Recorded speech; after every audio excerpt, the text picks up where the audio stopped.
Hello friends, আজকে তোমাদের সাথে পাবদা মাছের রেসিপি শেয়ার করব।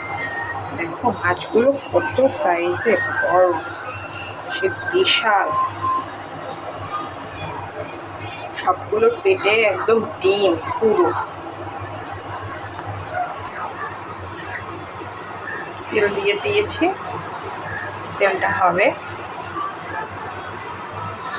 পাওয়ারটা বাড়িয়ে দিই।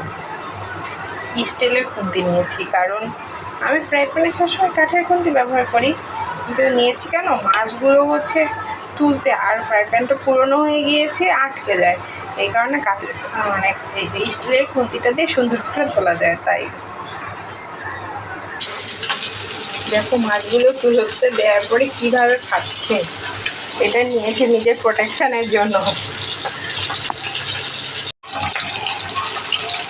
হ্যালো ফ্রেন্ডস, আজকে তোমাদের সাথে শেয়ার করবো পাবদা মাছ রেসিপি।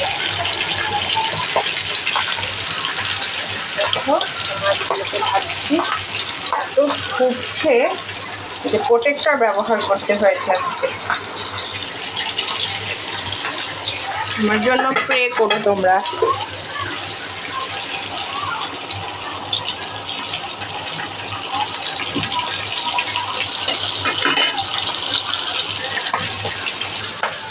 কি যে ছিটছে, মানে ভয়ে সেই হচ্ছে চুলো এক জায়গায়, রান্না হচ্ছে এক জায়গায়, আর আমি এক জায়গায়। এত ফুটছে কেন আজকে বুঝতে পারছি না।